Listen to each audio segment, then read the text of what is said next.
What's up, people? Welcome to Splurge.com, SPLURJJ.com. And today,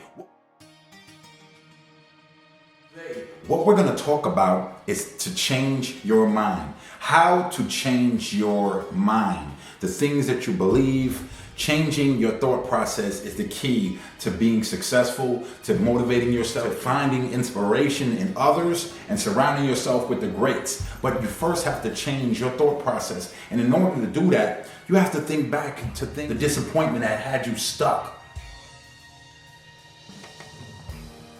In order to get out of disappointment, you need to find out what disappointed you most. For instance, like when I was young, I remember wanting to play football, and I asked my mom, I'm like, Ma, I want to play football. You know, I was a skinny, frail, brittle kid, and that's what she was seeing, this scrawny little kid. Bottom line, she was like, no, they're gonna kill you out there. You're too little. So that was stuck in my head. I was let down. Another time I remember is that when I wanted a Mustang, and my family told me, you know, everyone I brought it to their attention, it was like, no, it's a fast car, you'll kill yourself, blah, blah, blah. They were trying to protect me, definitely they were. But they were talking to me out of their own fear. They were talking to me out of their own fear. Are you listening to what I'm saying? They were talking to me out of their own fear.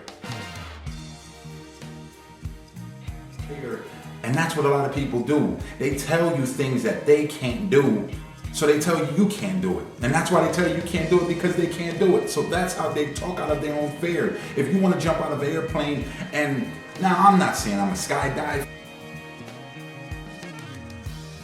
Plenty of people jump out of airplanes. Do plenty of people die? Yes, they take that risk. It's just no different than having a family. You're taking a risk. And either you're gonna do it the right way or you're gonna fail at it. So no matter what endeavor you're going after in business, you're taking a risk. But if you focus on the fears, you won't make it.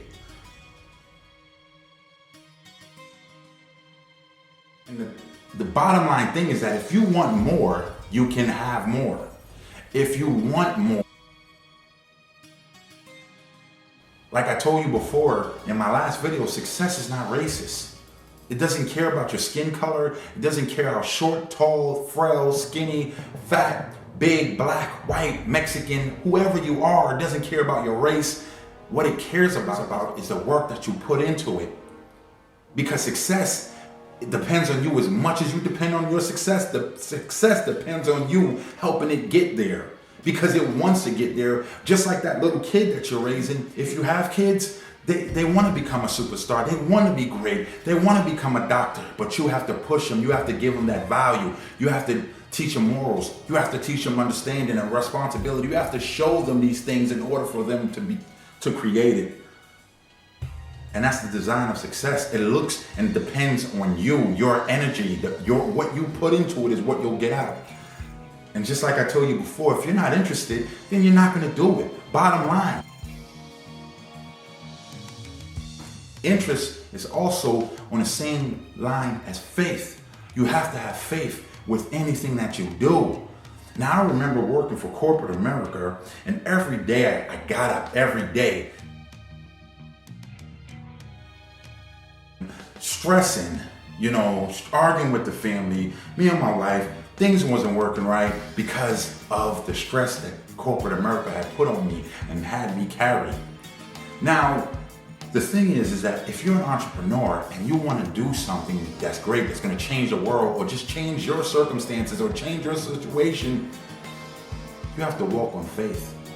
You have to walk out and get away from fear. And you have to walk brave, with courage, and can't fret. I grew up in the middle of Washington Heights, and my family, there probably was another family in the neighborhood that had it worse off than me, but there was times lights was out, there was no food. This is how it is, this was the circumstances. But am I complaining about it? No, because I got myself out of it, because I walked on faith. Faith, not out of fear of what I seen. So my mother didn't let me play football, but I remember asking her, could I move? because I wanted to change my situation. I was 16 years old and I asked her, looked her in the eyes and I said, Mom, what do I have to do in order for me to move? She said, finish school. You finish school, you can move. And we made an agreement. And I kept that covenant that we made together, that agreement.